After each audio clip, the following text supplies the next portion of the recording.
Hi, this is Linda West with Living Live, and today I'm honored to present to you Brigadier General retired Marta Carcana. Now, she started off in nursing and then got into the military, and I'm going to have her tell her story, and it's really a fascinating story. And the reason I wanted to bring her on, especially today, because today is Monday, right? Motivation Monday. Now, when you are a woman, you're the very first general in the National Guard. You know, there's a lot of motivation there that goes into becoming that. So I want to talk to Marta about that and see how she can help motivate some of us to do things that maybe we don't think we can do. So Marta, welcome to the show. I'm really excited to have you. How are you doing today? Oh, thank you. Thank you for having me on the show. I'm very honored to be here and to be able to speak to all those women out there that think they cannot make it and tell them, yes, you can, because I did it. You could do it. Well, let me ask you, first question I have is when you went into the military, did you have any inkling in your mind, any thoughts at all that you would ever become a general? No, Linda. I went into the military in 1986 because I was moving back to Puerto Rico after going there in 1972 with my mother and my brothers and making a life there and becoming a nurse. And I needed some part-time that would pay while I came here and I settled. And I always wanted to serve. It was my wish to serve, but I was already 30, and then I was going into the military at 30 years of age. It's not, people go in when they're 17, 18. So I had to compete with people 17, 18. So being a nurse, I received a direct commission from the U.S. Army for being a nurse. So, and I always said, my recruiter said how much I could obtain from the military. And I said, it's okay. If I become, if I could retire as a captain or as a major, I am done. I do 20 years and I'll be gone. And I'll have a retirement pay at age 60. So I never visualized myself as a general officer, never. So at what point, though, did you say, you know what, I'm going to go for it? Why not? Or whatever came to your mind. What point was that? Okay, what happens is that you grow into the profession of arms, because that's what the military is. It's a profession of arms. And they build you to believe in you. They give you the tools that you need to believe in yourself. You need the tools that you bring from home, obviously, and the ones that you've been cultivating. But then the military gives you that extra push. And every officer and every non-commissioned officer or enlisted that comes into the military, it's inspired by what's the next step. So I came in as a second lieutenant. First lieutenant, I make captain. Then you make captain, you want to be a major. And you, to stay in the military, you go to all the schools. So you go to Captain's Career School, you go to Command and General Staff, and then comes War College. And only the people that are going to become generals go to War College. So I applied for War College.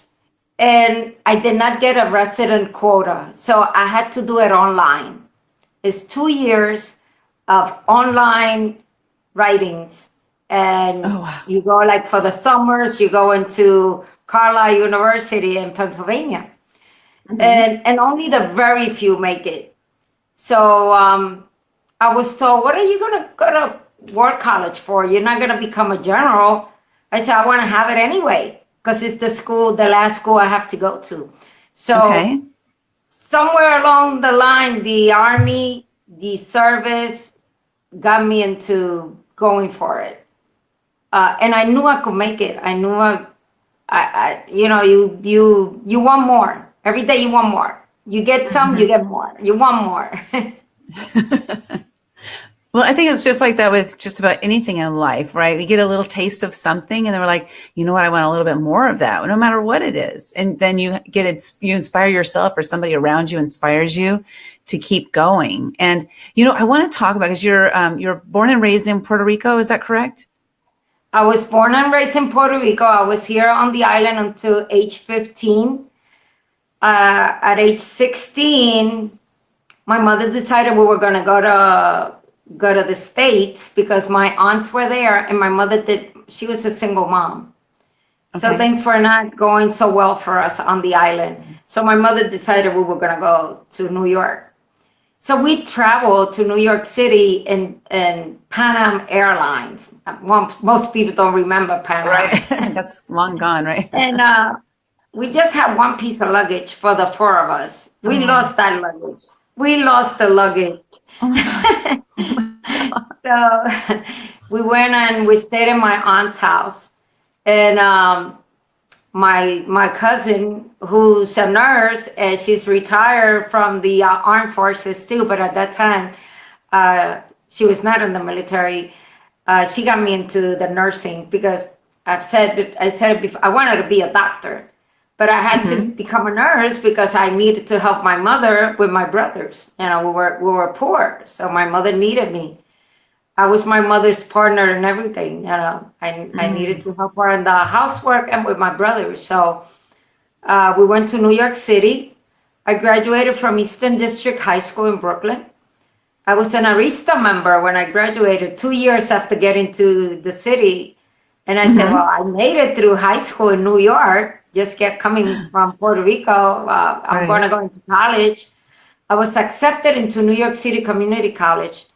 There was like almost 200 of us that wanted to go into the nursing program. And we had that the test, the National League of Nursing test, and just a few of us made it. It's like 40 Mm. of us went into the program. So it was like every time the group was smaller. And then graduated from New York City Community College, and I made my state boards on the first try. That was like, ooh, Wow. I'm a nurse. And I went to work for New York City Health and Hospitals Corporation at a public hospital in New York. Uh, and there I learned a lot. I learned a lot about nursing, which was, you know, a passion. By now, it was my passion. And I Mhm. learned a lot about the suffering that people go through, not just sickness, not just illness, but what people go through in life to make it. Because it was very poor neighborhood, and but I learned a lot. Well, let me ask you a question. So your mother was a single mother, and how would you say that that maybe played in your role of, being a strong woman and, putting yourself out there into, positions that maybe some people might say, oh, you're never going to make it as a general. Like you said, some people are like, well, you're not going to be a general. Did you have people saying you're not going to make it as a general? Did you have people going against you where you would say, no, I'm doing this. I'm doing this. How did that play out? Well, going back to my mother was really strict. And my mother was, I mean, she was a single mother. She had to do a good job. She had myself and my two brothers. So she made sure that we did what she said we were, as we were told, not as we wanted. So my Okay. mother said, all I want from you is you have to go to school. You have to make it in life. And I don't want you to go through the same problems I went through. So, and if we wanted to do anything, my mother would help us along. And I knew that sometimes I did stuff because I didn't want people thinking bad about my mother or that my mother failed. I didn't want to fail my mother because I didn't want people to think that she failed with us. Mm. So I think that pushed me a lot. That inspired me. I knew I had to make it because I didn't want my mother to not make it.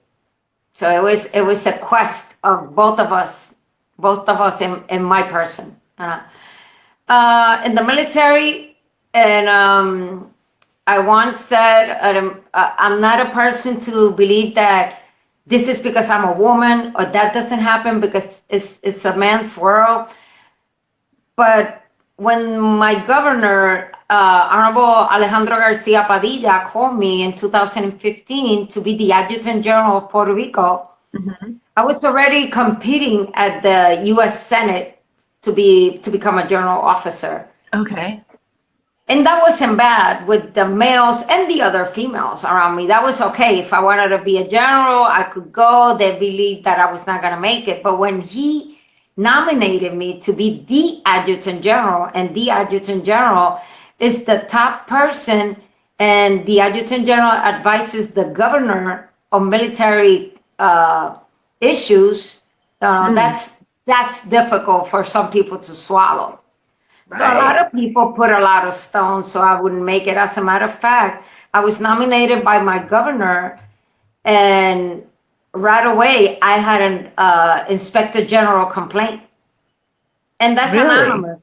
That's anonymous, and you have to prove that you're innocent. It's not the other way around. This time they don't have to prove that you're guilty. They just have to say it. So for 9 months, the inspector general conducted an investigation on me. So that held my rank back from the Senate. They put it on hold until that was clear.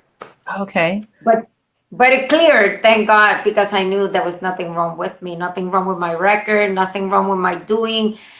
I've always been a person of law and order, and I always been fair to my subordinates, to my superiors, to my peers. So I knew I was going to be okay, but it takes time. It's a process. 9 months, that's a long time. Yeah, and 9 months. And a lot of people, a lot of my, of the military in the Puerto Rico Guard, they say, but she's only a nurse. How can she be the leader for infantrymen, artillery, logistics? She's a nurse. All they do, they play with Band-Aids. Oh my gosh. They used to go with stuff like that. Oh, how can a nurse do this? How can a nurse? And they don't know that the adjutant general is really, it's an administration. You're the administrator. You're the CEO of the agency. You're the head of that agency for the governor. And you just have to put in practice everything that you learn in the military. They're not going to give me a star because I'm the best one to march or the best one to shoot. They're gonna make me a general because I have all the qualities that it takes to be a general officer. Well, and that begs a great question. First, let's say hi to everybody. So we have Sylvia Cosette is on here, and Maria, Michael, your son Einar. Did I say that right? And then let's see. So we have Sylvia says, "Wow, she is only a powerful, super powerful woman, only a nurse. I mean, come on. Hello." But you know what, that actually kind of begs the question for me. When you made it, you're now commissioned as a general, and how does that play out for your role? Because now you're bringing a different mindset. Women do think differently than men. I mean, it's just we're, human, right? And so women do bring a different element to that kind of role. So what was that like for, let's say, the people under you? How long did it take for them to maybe, I don't know if I'm even asking the right question, but to have respect for you? Those people who were saying, well, she's only a nurse, did they ever come around and have respect for you? How did that all play out? We're in the military. The way it works is that you get your marching orders and you march. So I believe that once I became a general and I was the head of the agency, everybody just came under that order from the governor, and obviously from the army. I mean, this is your general. She's here. Your governor wants her to be the boss, and I had cooperation from. And I don't say that everybody said I was just a nurse. Or not everybody said that I couldn't do it. It was the few, and the few are the ones that make us women hurt. Mm-hmm. Because those few that make you hurt, they do it, they're purposely doing it to you. They want you to stop doing it, because if I stop, then I would not stopping for me only. I was stopping for all those other women in the Puerto Rico National Guard and all those other women in the armed forces that are looking and saying, I want to be a general someday. Mm-hmm. And I and that's my message. I say to the Puerto Rico National Guard at the time that when I was a general, the adjutant general for Puerto Rico, there was only four of us as tags. So it was Okay. Maryland, Alaska, Virgin Islands, and Puerto Rico. Okay. So we were always odd among the other 51 general tags or adjutant generals at the different meetings, but we were never treated different. But in your state, it's like being home. They're comfortable with you. And I have to say, only a few looked at me like she's only a nurse. She's not gonna make it. Hmm. How is it gonna Hmm. be? But in life, you have to surround yourself with the people that know because you're not gonna know it all. You need to Right. Right. surround yourself. You have to be humble about who you are. You need to let people teach you, and you need to learn every day. So that was my mindset. And when I came in, I try again, Linda, being fair to everyone, doing the right stuff every Hmm. day, trying to be fair to everybody, trying to learn from the people that have done it before. So I looked at the people that have been former adjutant generals. I There was always space in my office. I had an open door policy. I was very respectful of my training officer, my logisticians, my human resources. I heard and I learned a lot. I learned a lot. I was the adjutant general for 27 months, and I learned so much from everyone around me, and not only from the officers. I learned from the enlisted, from the non-commissioned officers, Hmm. and I try listening to what people were saying, because when you believe that you have the answer to everything, that's when everything starts going wrong. Right. That's so true. Well, so you had a few people who might not have said the nicest things, maybe. But how do you, in your mind, get that out of there, or how do you turn that so that you can remain powerful instead of becoming powerless to things they might not believe in you? How do you personally make sure that you just put that aside so you can keep going and do what you're doing?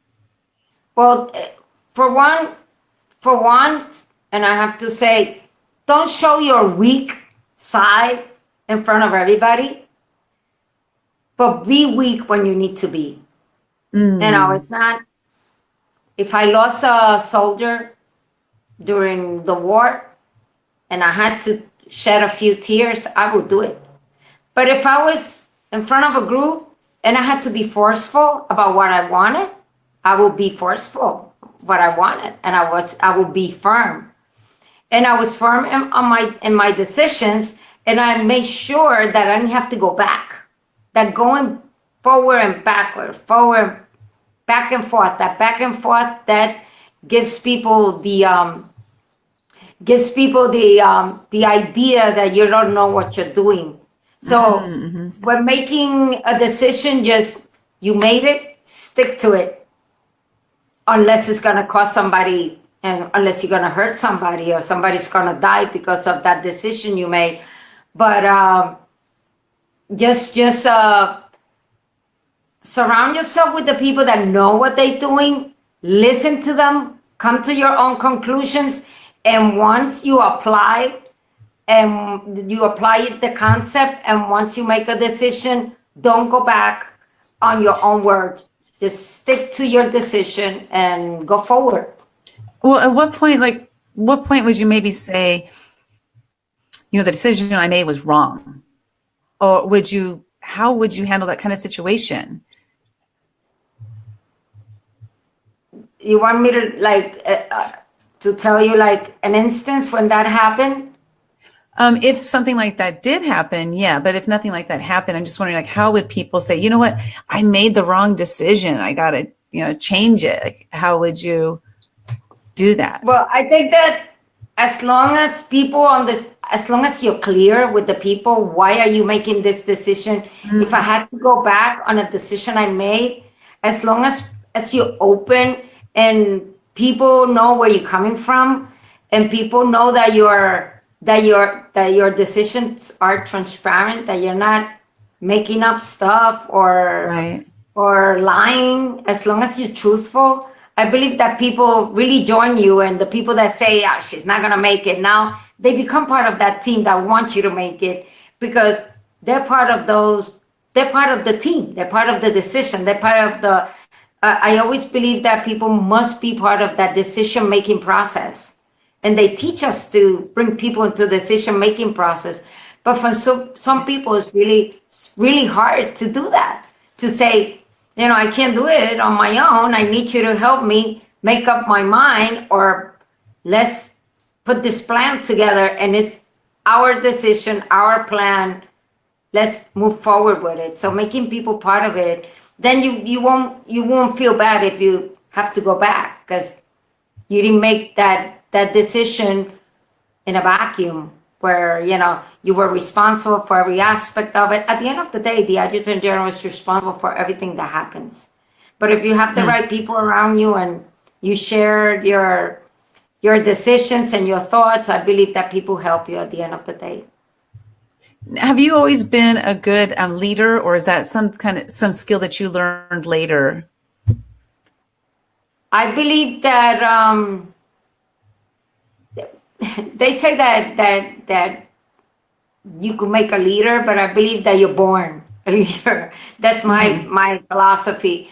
And always in school, I was like, my mother used to say, you have to be in everything that happens in school. Must you be in that show? Must you be in that play? Must you be the? Do you have to be like in the talent show? Do you have to do that? And as I grew up, I was the same. When I became in high school, I was the same. In college, I was the same.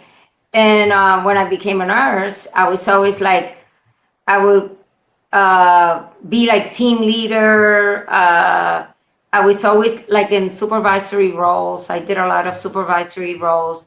I was always part of, let's work with the standing operating procedures. So there, Marta went there because I needed to know, because I needed to do, and that got me in trouble sometimes, because I always open my mouth. If I didn't like something, I would not be quiet. I had to say it. So I think that I was born with some skills, so I was born with the desire, and then you start forming yourself, obviously, because then it comes a time when you can't be in every other event. You have to pick and choose your battles, but you're born with some skills, and you develop the rest of the skills as time goes by. Well, that's awesome. I love that, because you were mentioning about basically the indecision, changing your mind, change your mind. As an entrepreneur, I've gone through that a lot this last few years. It's like I'm trying to figure out my way. And so I make decisions, and I have to retract, and then I make decisions. Like I'm just trying to figure all this stuff out as I go.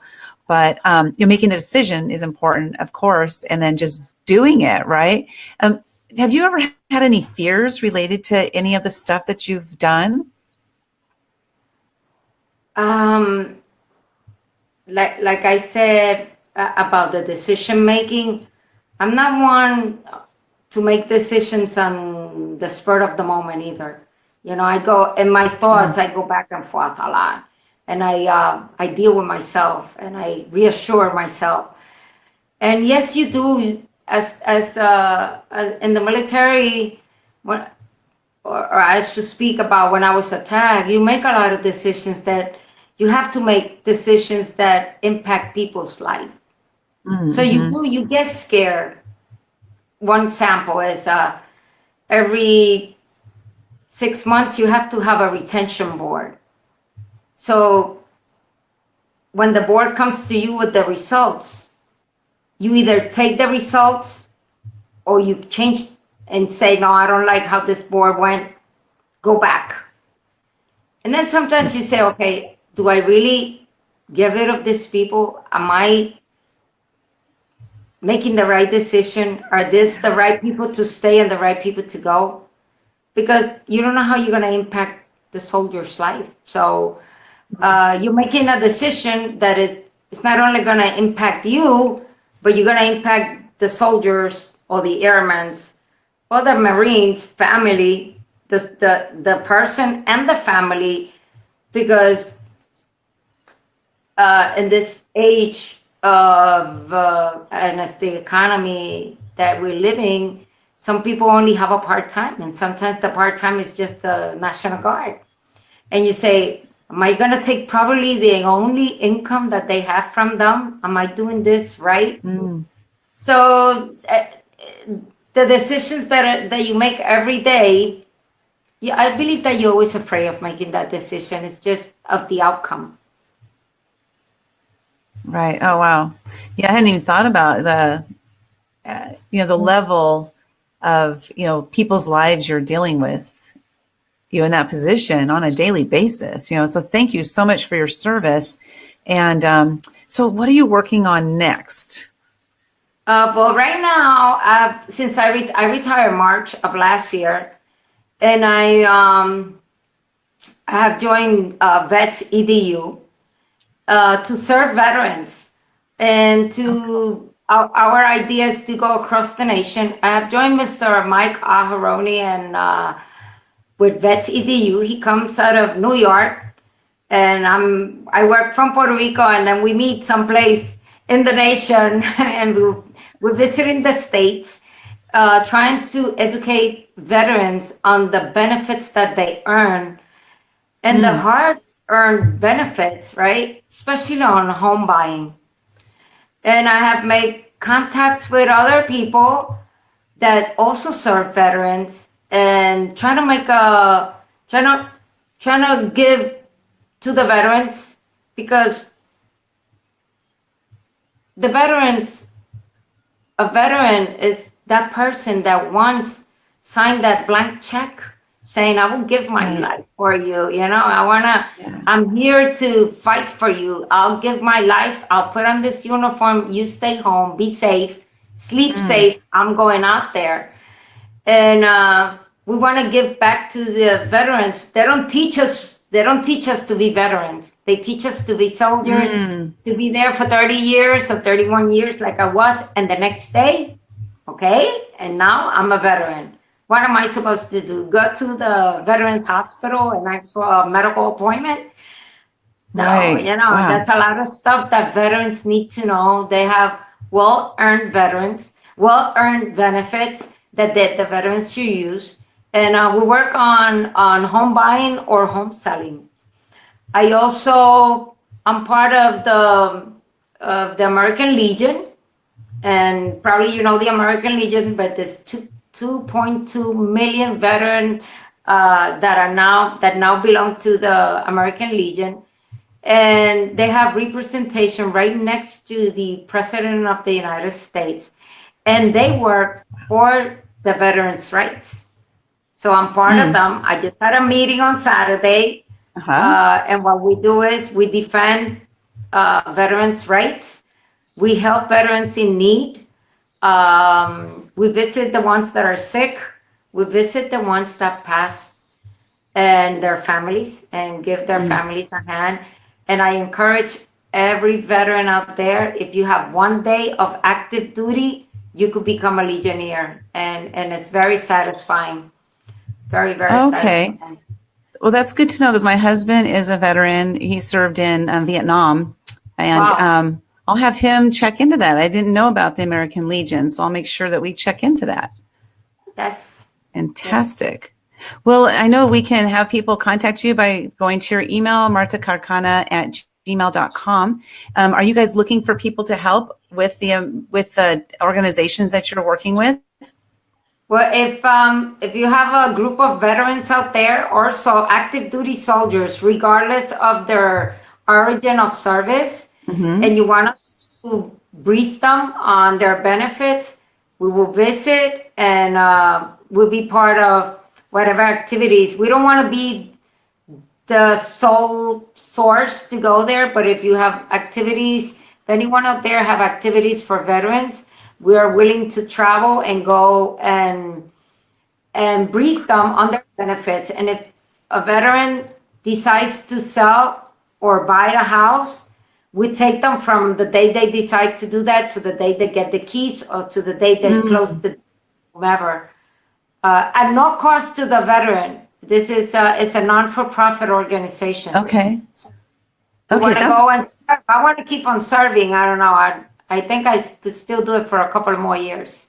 Oh, good, good. Well, you got a lot more years in you, that's for sure. Sure. Well, I want to thank you so much for being here, and I love what you've done, and you've paved the way, for other women to follow in your footsteps, and being that first to do something like that, because it's been hundreds of years that we've had our military forces, and to be the very first general. I mean, that's absolutely amazing, and I'm honored to have you on the show, and I love what you're doing, continuing your work, helping the veterans, and I never even thought about that. Like, there's no like veteran school while you're in the military, right? Like, when you get out, you're going to be doing all these things. So you guys, you're doing a great work. I really, really appreciate it. And thanks for being here, and you have an amazing, amazing day. And I know it's a little bit warm in Puerto Rico today, but it's you go hop in the water. 100 degrees. It's too hot now. Yeah, but thank you for having me, and for all of you out there, thank you. I am more than honored. It's an honor for me to have served in the military and to have become the first Puerto Rican to become a general officer. That was a great gift from God, and I am sure I open doors for all of those that come after me. And what I want every female out there is, if you're in a position of power, don't forget about the ones that are coming behind you. Just grab them and pull them. Don't leave them. Don't leave them there. Pull them with you, because at the end, the top is lonely. But if you pull those that come behind you, the top is not going to be that lonely. It's going to be good for everyone. So thank you very much. Thank you for having me. I love being able to do this. Thank you. And that's great. That's great advice for everybody, right? No matter what position you're going into, is to, pull those people along with you, because you don't want to be lonely wherever you are. Right? Exactly. Well, thank you so much, Marta. I don't know if I call you General or if I call you Marta, so I'll call you Marta. You call me Marta. Call me Marta. Thank you, Linda. And I hope to see you in September. I hope to see you in September. Sure. Thank you. Okay. Have a great day. You too. Thank you. Bye.